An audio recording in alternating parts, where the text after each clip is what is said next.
I love the restaurant business and I hope this doesn't upset anybody, but the complaining is not going to get you anywhere. That's not going to be something that's going to turn your business around. You know, you have to acknowledge what your problems are, you know, change course, whatever you got to do, but complaining about how you can't hire somebody, we got it. Figure out a new way to make it work. The good operators, that's exactly what they're doing. Are you paying more than 10% of your gross sales every year towards rent?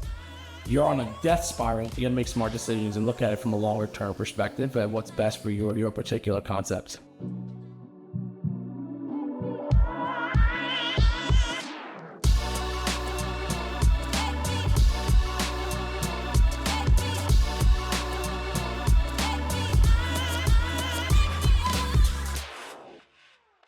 Hello and welcome to this episode of OysterLink's podcast. My guest today is Kyle. Kyle, could you kindly introduce yourself to our audience?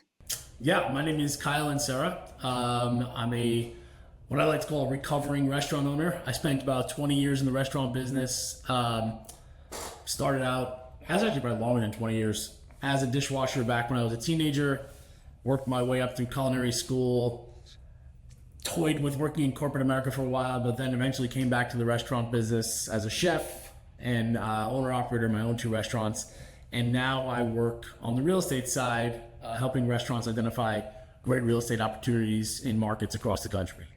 Amazing. So we're going to start right back at the basics as a dishwasher. Was that just a part of you trying to, meet the ends, pay the bills while you were studying, or was it like a calling where you actually knew that you're gonna stay here for a longer time? Yeah, I'll be honest with you. It was probably 9th or 10th grade, I think that is, and we're out with my friends, and nobody has any money when you're that age, but 2 of my buddies had they had like $80 on them, and when you're like that age in 1994. That was a lot of money. And I was like, where the heck did you guys get this money? And they're like, oh, there's this new restaurant brewery that opened up here. I was like, get me a job. And they got me a job. My first job was a brewery, and we used to just wash glasses. That's all we had to do all day long, wash glasses. And, it was my introduction to that culture. My grandfather owned a restaurant, but I was too little when he had it. My real introduction was that culture. And everybody from the chef on down was a character, right? As you can imagine, the chef had 2 big gauged earrings. He had a long goatee. He was a big guy. And, I don't know why. I remember going home that night being like, why am I so energized? I didn't feel like depleted and exhausted from work. I eventually got to that point, but initially I was excited. And that was really my sort of entrance into the business. Was I wanted to make some money, but then ultimately actually just liked working there. Amazing. So how did your career actually progress from that? You just mentioned that you kind of went also to culinary school. How important was that part of your life, going to culinary school? Yeah, so I had, my parents were educators, higher education educators. So they wanted me to go the corporate route, get a safe job, get your pension, get your benefits, retire if, whatever age. But that didn't work for me. So I wanted to pursue a career in the restaurant business. So I went to culinary school after I went to get my 4-year degree. And I know everybody says, should we go to culinary school? Is it really necessary? I'll tell you what, I wouldn't trade that experience for the world. I would go back to culinary school tomorrow. It's just, do you learn more hands-on in the restaurant? Probably, right? But I think that time, actually just taking your time and going through the process of what's right, what's wrong, different cuisines and things of that nature, I think it sets you up with a nice base heading into, a career in the business. Okay, and where did you find better mentors? In the culinary school or actually working in the field? In the field, for sure. Yeah. So how would you recommend someone who's just starting out, how to find the right mentor, how to recognize them and how to actually approach them? Yeah, that's a great question because they're so important to your career, right? I think it's, I would say start in your hometown, right? Or somewhere that you're familiar with.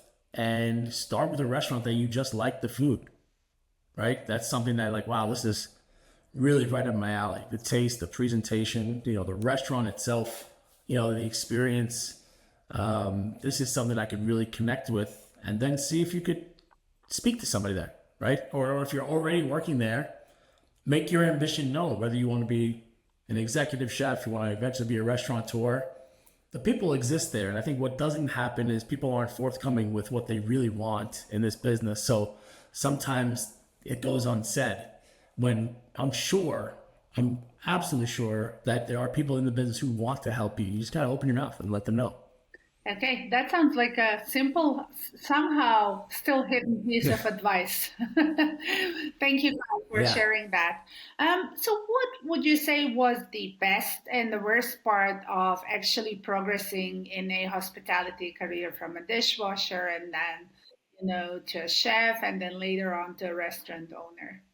The best part for me was, I love to create and I like to make people happy. I like that. That's part of who I am. I'm a giving person when it comes to that. So the hospitality piece comes very natural to me. So that immediate gratification you get of making something and looking out the kitchen window and seeing people like, loving it was something that I really loved. And being able to put that, show on every night was something that I really enjoyed as well. It's, that's the part of the business that gets lost in all the other parts, right?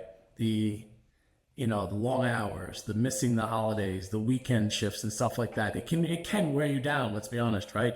But if you're in it for the right reasons and you have a goal in mind, so if you're a dishwasher and you want to be a line cook, or you're a line cook and you want to be a chef, all of those things, the long hours and the weekend and the holiday work, are unavoidable, right? So you got to find a way to enjoy them on your path to where you're going. So I think a lot of people get lost in there, right? It's easy to kind of get distracted in that career, in that path, late nights going out for drinks with the staff and friends and things like that.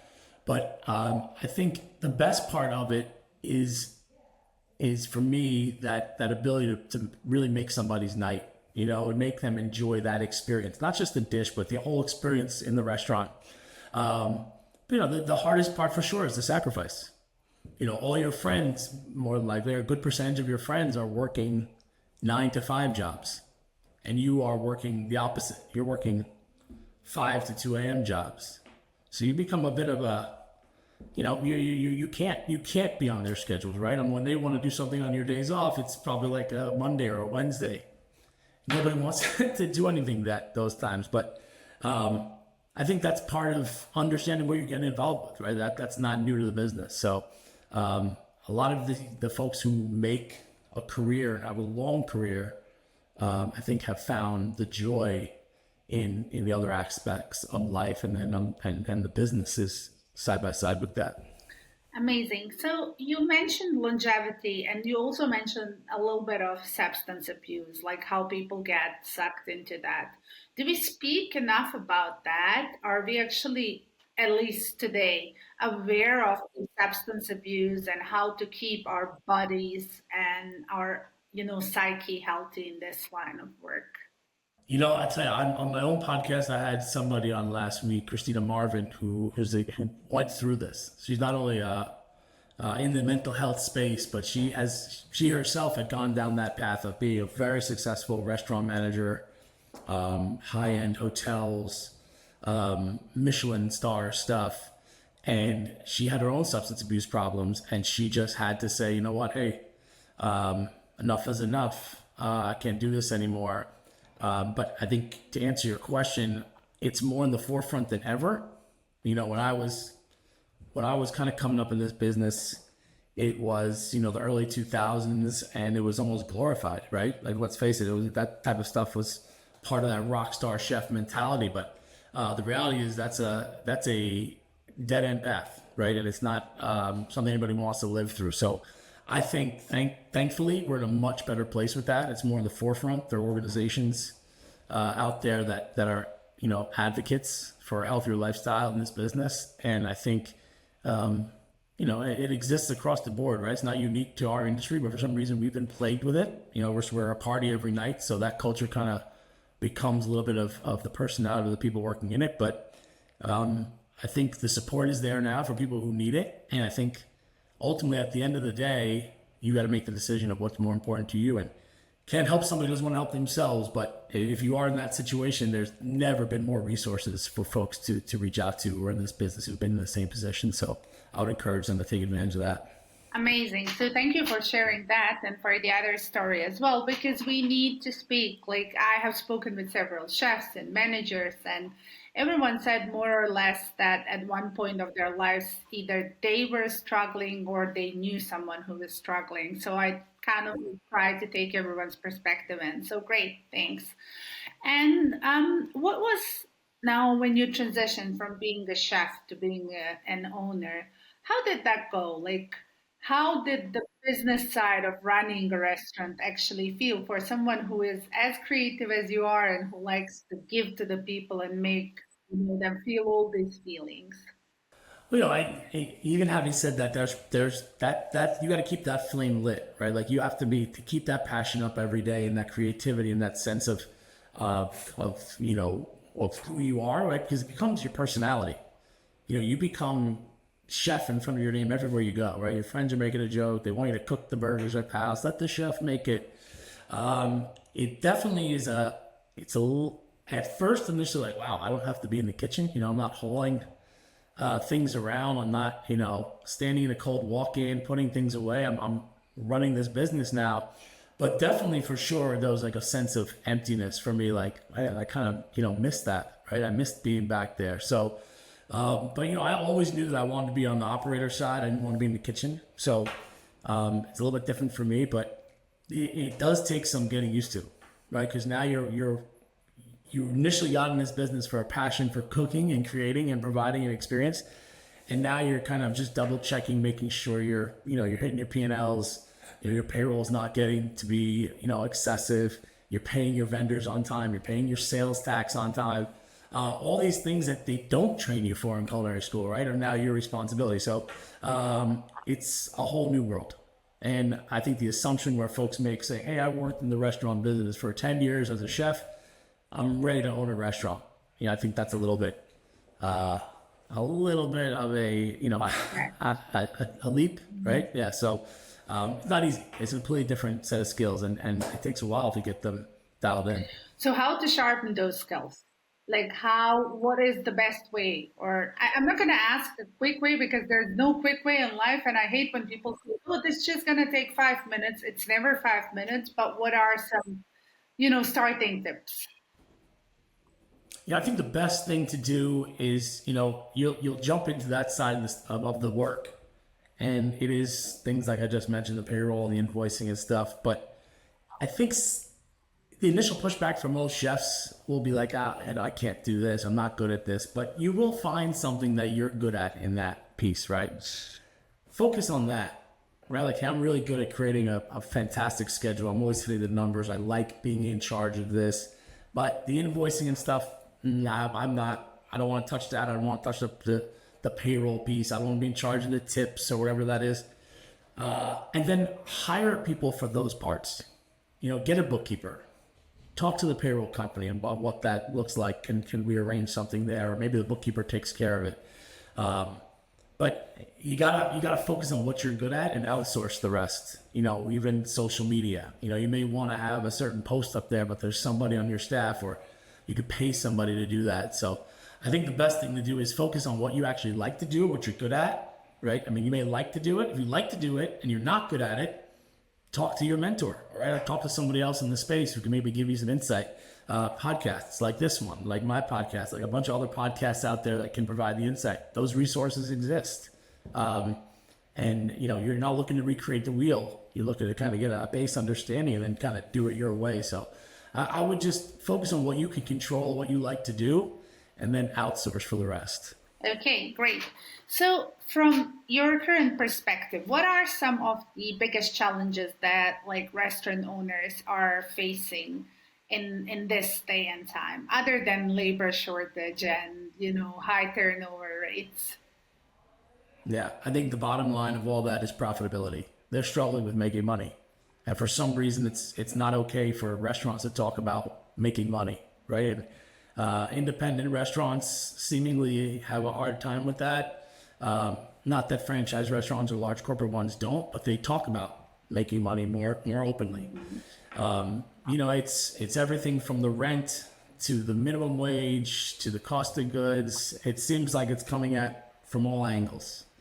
But as hard as it may be, and I know I'm not sitting as an owner of a restaurant right now, when things are as tight as they are, but I think you have to look at each one of those things as an opportunity for your business.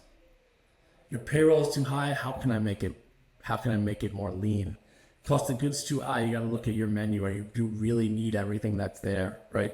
Rent. Can you talk to your landlord? Can you look at a smaller space? There are ways to make this work, right? Are we really doing the best at our marketing? Are we driving the best sales? Can we improve there? Because frankly, as I love the restaurant business, and I hope this doesn't upset anybody, but the complaining is not going to get you anywhere, right? That's not going to be something that's going to turn your business around. You have to acknowledge what your problems are, and then fix them, change course, whatever you got to do. But complaining about how you can't hire somebody, we got it. Figure out a new way to make it work. And I think the good operators, that's exactly what they're doing, and they're going to see this period as a period of opportunity to grow their concept, rather than kind of sit and wallow in how bad things might be. I love your perspective. It's such a fresh one, and it's also brutally honest, which is amazing. So you did mention talking to the landlord and, checking for the rent and stuff. How important is actually the location for a success of a business, and how could a potential new owner actually, what are the things they should look for when they're, seeking their property, either to rent or to sublet? Yeah. I love that question because it's so timely for right now. I always look at restaurant and real estate as two very distinct options. You can have the fantastic location, main, high visibility, the Chick-fil-A on the corner, and pay the high rent, right? Or you can have something off the beaten path with a lesser rent and spend more money on marketing. Right? The net of that is really dependent on the concept, because I think so many restaurants realize now post-COVID that I don't need to be in the higher end area. I can be off the side street, and I'm doing 80% takeout now, where I was doing 30% before, and I'm making just as much money. So I can pay less rent. So I don't think there's a universal answer, but what I think is you have to really look at your business and see what makes sense. If your rent factor is over 10%, meaning are you paying more than 10% of your gross sales every year towards rent, you're on a death spiral that you just don't know, because now you have 2 to 3% increases every year. And how are you going to keep, in the face of rising cost of goods, raise your costs, 3 to 5% every year? Can't do that, right? So you got to be smart. You got to make smart decisions and look at it from a longer term perspective at what's best for your particular concepts. Wow. Okay. I love that you inserted some numbers in that. So let me ask you, back in the days while you were, directly operating restaurants, what were your, I would say, green flags in an employee, and what were your trick questions? Like something that would tell you how's the person off the bat? Because as you mentioned, a lot of people keep complaining how there is no good staff to hire, when in reality, the younger generations that I speak to, they seem keen to learn and, eager to step in those shoes. I think one of the mistakes that we definitely made, and I think a lot of operators make, is relying too heavy on past experience, right? Like, hey, I want to see your resume. Where have you worked before? Okay, it looks like you worked 5 years at this restaurant, 2 years at this restaurant. Okay, we think you could work here. But what does really, longevity doesn't show you anything other than how to hold a job. Right? There are plenty of people who have a job for a long period of time who are not great at what they do, and not just in the restaurant business. But to me, it was always personality and just energy and vibe that I get from somebody. They didn't have to be working at a restaurant. They could be working at an Apple store or, a shoe store. If they had a personality, I would ask them if they were interested in working in the restaurant business, because those people are the front of house staff anyway, are the front lines of your business, right? They're your best PR machine. And if they're the best, if you're hiring the best, meaning the best in terms of best fit for your brand, then that is not only just a good look for your company internally, like, wow, they have a great energetic vibe, I want to go work with them. That goes down to the staff. And it goes down to the customers. And when the customers are happy, right, they come back, you make more money. So it's so important. And I know it's kind of like a catchphrase in corporate culture, like a personality hire versus a technically great person. But I think it's a Danny Meyer thing, or I don't know who said it, but you can train the skill, you can't train the personality. So I think hiring for the personality for front of the house positions is major. And for back of the house, you want people who are driven. You don't want people sitting there riding a clock type of thing. So I understand that's not easy to do, particularly when it's like your baby. Maybe you're handing off your recipes and things like that. But it's part of the business. I think any business. I think the mistake restaurant owners make is they think that this dynamic is unique to them. I think if you spoke to a law firm, if you spoke to a dentist office, if you spoke to the tailor on the corner, I can't find any good people. Blah blah blah blah blah. You got to figure out a way to make it work. I think that's it. Okay, great. And have you had, I mean, obviously you have, but how's your experience with the new generation, with Gen Z, the infamous Gen Z, where everyone's complaining, oh, they're soft, they don't want to work, they do this and they do that. Like, how have they proved themselves to you so far? So Gen Z is what age now? When are they? I'm just bad with the terminology. Gen Z is what? 97 to 2002, 3, 4, 5, somewhere around there. Okay. Yeah. So the barely 3 months and a little bit older. Okay. So I have a 16-year-old daughter, 17-year-old daughter. Sorry. So she's on the cusp there, and I make a lot of content, and I was fortunate to hook up with this kid who's he's 27, so he's in that space. And I think for me, my experience with him has been, you have to, and in the restaurant too, so now that I'm thinking about it, is listening, right? So their skill sets may not be directly correlating to what has traditionally been the required skill sets of front of the house, but they have a skill set that a lot of folks my age, I'm 47 or older, don't have. And how can that best be utilized? And I'll give you an example, like in the restaurant business, in terms of listening and why it made a big difference. We would always try to offer, the big thing was if you worked front of the house, you want to work the weekend nights, right? I want to work Friday, Saturday night. If I don't work Friday, Saturday night, I don't want to work. So I had one of our best servers, best personalities. She worked lunch all the time. And we were like, man, I'm sorry, we just don't have the dinner shifts to give you. And she was like, it's okay. It's kind of quiet, but great with the guests. And then they finally came available, like 4 or 6 months later. And we're like, hey, we got you on the schedule Friday night and Saturday. And she wasn't happy. She was like, kind of like bummed out. And she had at one point said to us, and my partner and I, neither one of us caught it. She was just kind of like, or we caught it, we never really made the connection, was that, I got a little baby at home.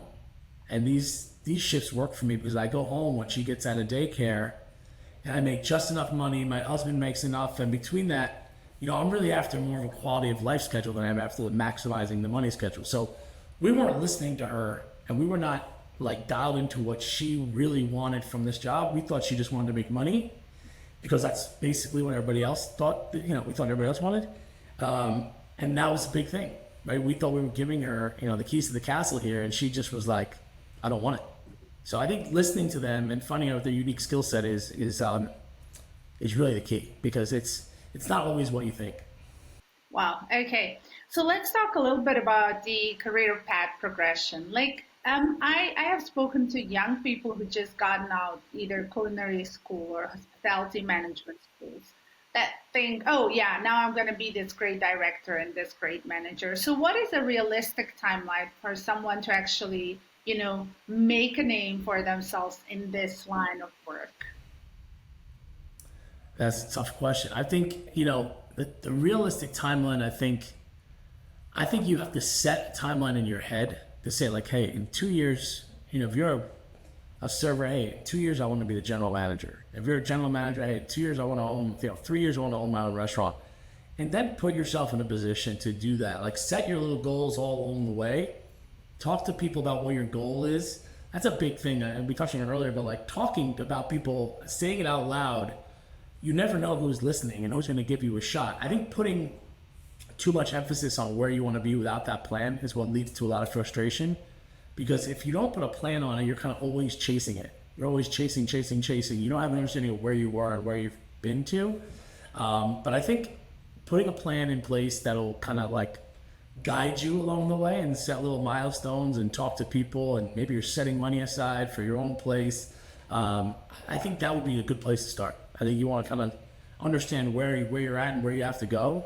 So having the conversations with people, letting them know what you want to do is a major part of that. So I would focus on that, what the timeline looks like to you, and then kind of squeeze that whole set of to-dos in there, and those goals along the way, I think will kind of push you to get done.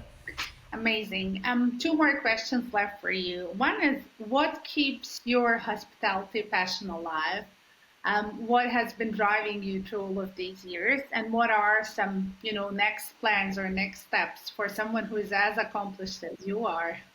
Hospitality now takes a different turn, right? So now, my business in the real estate side I always try to put myself in the position of my client, right? I never want to put them in a position of signing a bad lease in a bad location. I want to give them as much information as possible, down from the demographics, psychographics of the market and the traffic in front of the store and all that stuff, down to how we get the garbage out of the space. Where does our staff park? Is that convenient? How are they going to get here? Is there mass transportation? What's the street parking like? All of that type of stuff to me is hospitality on my end, and addressing it up front. And instead of waiting, same deal as regular hospitality. If you can sort of exceed their expectations, kind of be one step ahead of where they are, that's, I think, really what true hospitality is. On both sides, still on the restaurant side, right? Exceed the expectations and sort of guess what they're going to need. But for me now, it's really just kind of looking through their lens all the time. So when I see a site, I don't get excited about it. I want to really dial into it, take a look at it, and see what makes sense. Because I don't want to even present it to my clients if it's not going to be close to a perfect fit. That's not being hospitable. That's like bringing the menu out and saying, here are 3 things I think you'll like. And they're like, well, I told you I don't like mayonnaise, or I don't eat bread, and you didn't even listen to them, right? That's not hospitality. It's an extreme example, but I think it's really about exceeding those expectations and predicting their needs and being ahead of that on my side now. And I try my best to do it. It's not always easy in this side of the business, but I think certainly the folks who do well in this business get that piece. They get that, you're talking to somebody who's in the hospitality business, right? You got to meet them with some degree of hospitality at least, if you want to have a chance of working with them in the future. So, and the second part of the question was, what's next, you said? Yes, exactly. What's next for someone who's as accomplished as you are? Because you have so many things that you're balancing, It's not like just one thing. Oh my God. Yeah, no, you know what? What's next for me is really just brand growth. I like, we touched on it earlier, but I think seeing these sort of, a lot of restaurants unfortunately closing, hopefully working with, our partners on the restaurant side and helping them identify areas of opportunity for their concepts and how they can adapt their model, how they can be agile as opposed to stiff when approaching a new market or a new opportunity. But I'm really excited about the future of what restaurants look like. I think there's always going to be those sit-down tablecloth neighborhood restaurants. We're going to have these QSR models that are, seemingly everywhere with bowls and chicken sandwiches. And, the evolution of that whole space and what that looks like, I think we've yet to see the capabilities of that. The integration of technology, marketing and media and all the roles that plays in helping brands grow, I think is really exciting. Oh, you just touched, you gave me an idea for a question. AI has been a topic in this industry. I've been working in hospitality for a very long time. So I was front of the house. I was working in hospitality. Then I transferred to a hospitality software company, and now I'm here on the hiring side, which is kind of giving me the full picture as well. So AI is kind of like the scariest part of it because so many people like, you know, the check-in without the inconvenience of having to speak to people and this and that, and then the Far East with the robots and this and that. So what is your honest opinion about that? I do believe it's our ally, but I also want to hear it from you. I think it matters how you're using it. I think it's, you never want to make, for example, like a high touch point situation at in a very exclusive restaurant. They don't want to have an AI. They want you're going to be a differentiator at some point, really, where you're that person who answers the phone when they call, right? But there are some concepts and some people, Gen Z, me, in some a lot of instances where I don't need to talk to anybody. I need to just get the answer real quick. It wasn't on your website, or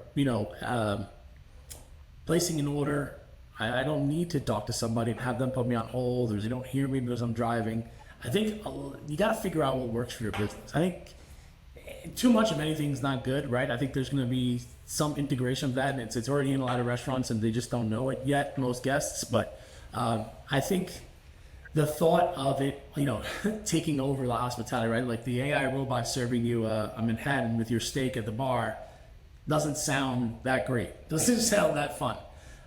So that would be taking it too far, but I certainly think that there are opportunities in other parts of your business to take advantage of that. And I think, how you use it will depend on, the type of restaurant you have and ultimately the type of experience you want your guests to have.